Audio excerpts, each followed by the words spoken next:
This is a presentation on using large language models in essay writing. First of all, the benefits. So keep the first two slides here that I'm going to go over, keep them in mind as we go over the rest of the presentation because they're going to be relevant. They're going to be the things that keep coming up over and over again. This is kind of the backdrop through which to view the rest of the presentation. So first of all, we see some benefits. We're being able to write essays faster, might allow more time to study for exams. The biggest benefit touted by many articles is using AI to learn how to write better essays. For example, how does AI, how can AI writing tools teach you to write better essays? Because when you use them, it encourages you to revise. You kind of have to revise.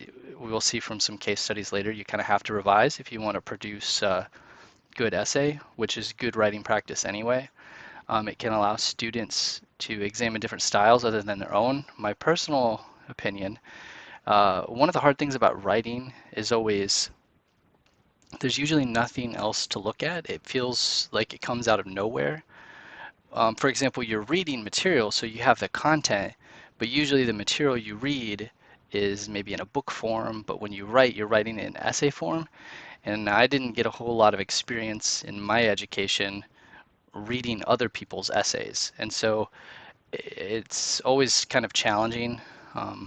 So this is kind of a way, if you have a tool that can generate essays for you, you can use that as ways to view the writing of others, even though that other is an AI.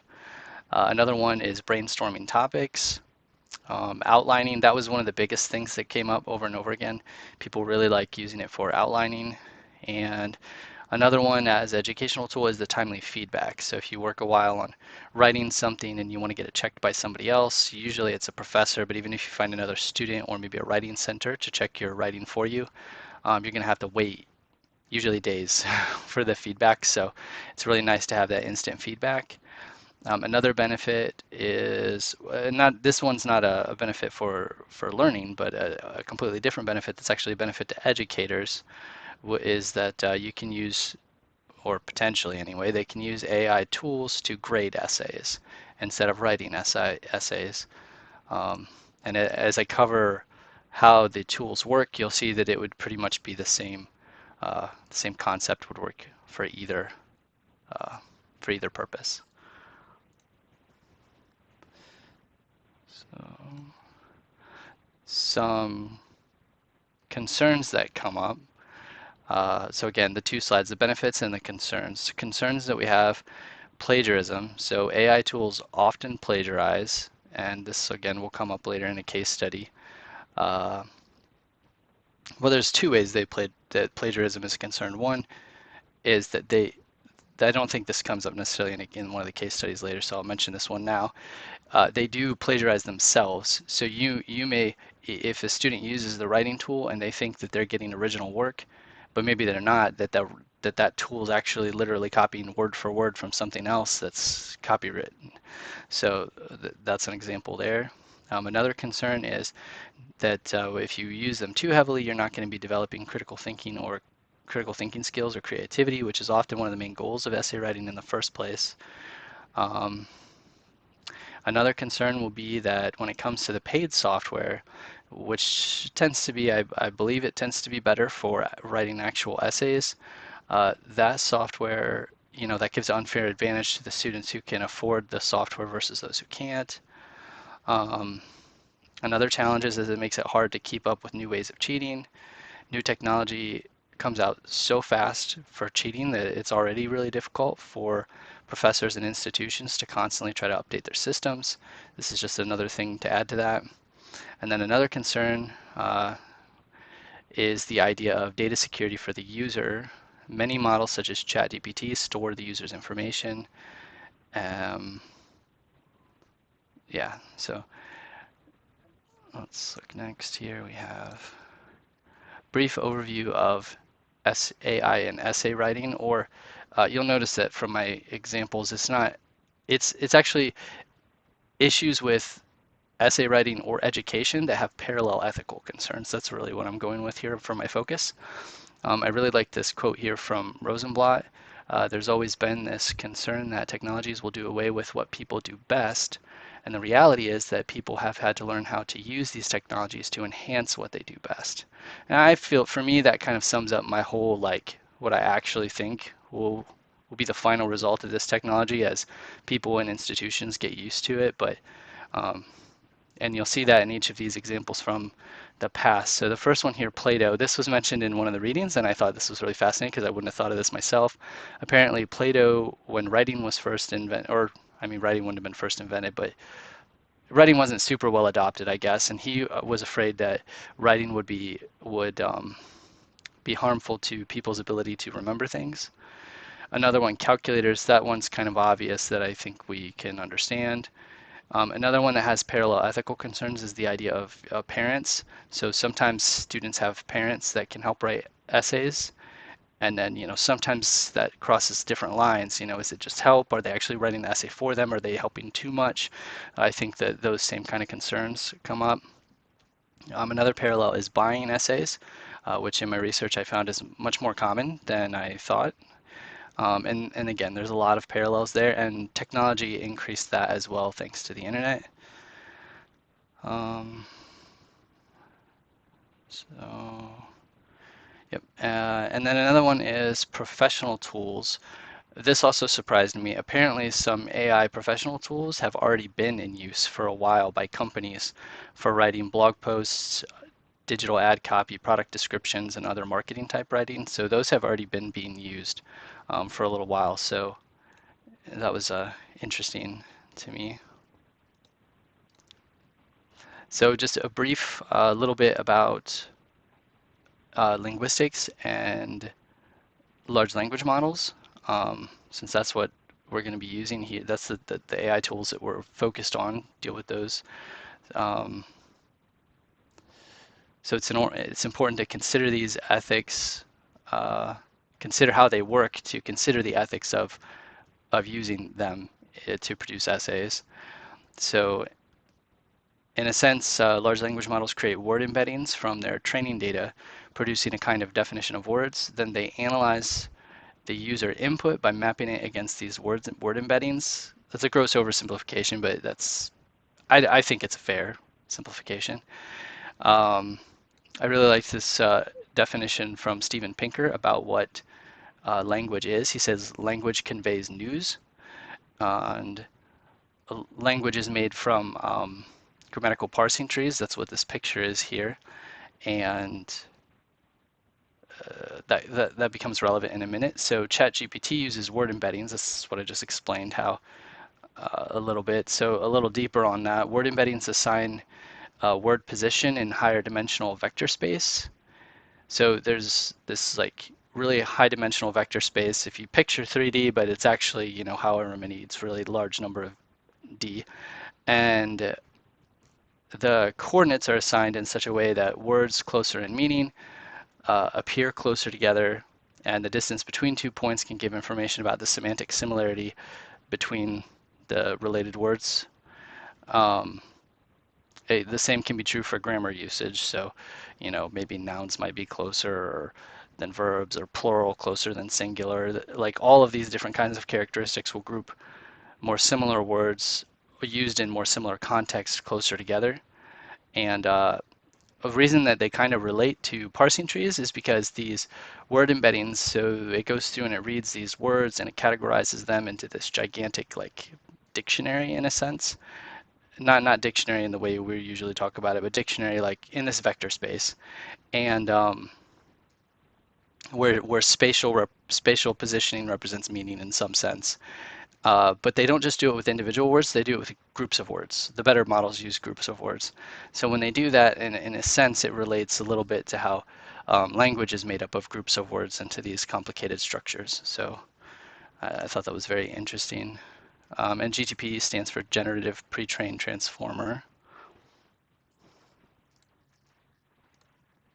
So how are current AI tools used in essay writing? Some popular ones, Grammarly, Microsoft Word, Autocomplete, which are not large language models. Well, I don't think they're large language models for how they operate, but I just put them as they're still AI tools used in writing. That's why I have them there. ChatGPT and then Jasper AI. And I wanted to do it in a continuum like that because most people don't have any ethical concerns with Grammarly or like autocomplete. And the idea I think there is those don't really fundamentally change the meaning of what you're writing, or they don't give you new ideas. They just kind of polish up your writing. Whereas ChatGPT can give you completely new ideas, and Jasper AI, a paid writing tool, can write complete blog posts for you. It wasn't clear to me if it can actually write essays, but um, it can certainly write full blog posts, professional blog posts. So now let's talk about some different case studies. These were particularly interesting. So there's a student that he claimed to be getting straight A's with AI written essays, and I thought this was overhyped. There weren't many details given. It just was how it said. And okay, sure, he probably did get A's. He probably did use AI, but when you compare with the other studies in the reading, I don't think that he was getting straight A's by just giving the AI a prompt, getting back something written, and turning that in. Um, it's more likely that he used the AI to teach himself how to write better and then turned in those essays, which sort of were a combination of his work and the AI writing tools work together, going back and forth. Or it's possible that he paid for a high-end um, software, high-end essay writing software. That is also possible. It didn't specify. The next one here, forcing students to write with AI. So there's this professor. He forces students to use AI to write assignments as an experiment. The students were allowed to give the AI multiple prompts, but only do minor editing. The final product was supposed to be primarily written by the AI, and the final result, the findings were the quality of the submissions was not very good, and the students actually said they would have preferred to just write the assignments themselves without using AI. And I think there's an interesting contrast there. The student that liked using AI, or sorry, not yet. That's actually going to come later. There will be a contrast later with another one where the student does use AI more like a tool, and you'll see he has a different experience. These students who tried to focus heavily on the AI did not like using it. The next one here, college entrance essays. So this author used chatbots to produce several short college entrance essays on various prompts. And she concluded from the experiment that students would need to basically rewrite anything output by the chatbot before turning it in if they hope to be accepted into the university. Couple more here. We have this large study in Indonesia. This was really interesting, but it was really more. They had a lot of students, 245 undergraduate students, use AI, but then the results were actually them surveying the students about their experience. So it was very much the students' opinion, and overall, the students basically kind of said similar stuff to the other people. They had concerns about creativity. Um, critical thinking and such. They thought it was good for educational purposes, for teaching them to write better, or maybe producing initial ideas or outlines, but they didn't really think that it would work for producing the entire essay. The next one, an opening paragraph for a college essay. This was just a professor who was able to use ChatGPT to produce a passing opening paragraph for a college essay. Um, he kind of concluded, like a lot of other people, it had a potential for cheating, but it seemed like it also had benefit as a pedagogical tool. And the next one is the one that I wanted to contrast with the one from earlier, the one student's experience using ChatGPT. So this student was he turned in a paper written by ChatGPT and he got his highest grade ever. Well, that's how it was first highlighted in the story. But when you dig deeper, you find there's a few things about that. One, the student was very below average. They had a 2.1 GPA. They struggled with writing, and you from the reading you gleaned that he actually used ChatGPT more as an assistance to teach him how to write better. And so it wasn't like ChatGPT wrote the essays for him. He used it as a tool to teach himself how to write. And this student's reaction was very positive, and he said that he wanted to continue using ChatGPT. He liked his good grades. He made him enjoy writing more. I thought that was a contrast with the students who were forced to use it, who were basically just turning in something written by the bot itself. They did not enjoy using it. The final one, Jasper AI, and I already talked about this a little bit. It's a paid tool, and it's been around for a little while, and it's primarily used for companies, for business writing. Now, the final conclusions here, the main takeaway, how do we overcome these ethical concerns? So first off, it may be less of an issue than is believed. Students can often tell an AI paper from a human one. AI writers struggle with proper jargon. AI generated content is not as unique as people think. This was super interesting. And I think that as it becomes more ubiquitous, it'll likely become easier to spy. So the example, Bowers Abbott, they found that extensive identical phrases, even multi-sentence phrases, were sometimes produced when testing with different prompts. So if two students were to turn in these assignments and they both have long chunks of multiple sentences that are exactly the same between them, they're going to get accused of cheating. Another reason it might not be as much of an issue as people think is that when dealing with bot essays, there is already software to analyze metadata to help detect cheating.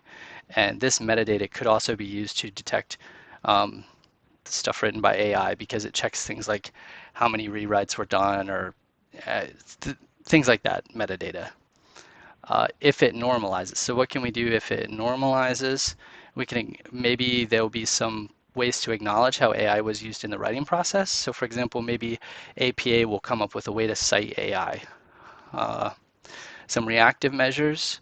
Universities need to decide what constitutes proper use of AI in essay writing. That's super important. And then probably the most important thing is creating a culture where integrity and ethics matter. Institutions need to get creative. So video essay assignments were mentioned as a possibility, or having students write essays on the dangers of writing essays generated with AI. Teachers need to pay attention to the learning style of their students, and then they'll be able to notice cheating because they kind of get a sense of not learning style, writing style. So they'll get a sense of that student's writing style. And then the ultimate response is to have students write in handwritten stuff. And I thought this was really interesting because I had a professor who did exams this way. We were given 3 prompts. We had to use sources. We had to basically memorize outlines for these essays. And then come exam time, we sat down with paper and pencil. You didn't know which one of the 3 you'd get. You got one of the prompts and you had to write the entire essay like from memory. So, and oops, I forgot to skip this slide, but nope, I forgot to delete that slide. All right, and there's my works cited. So, thank you.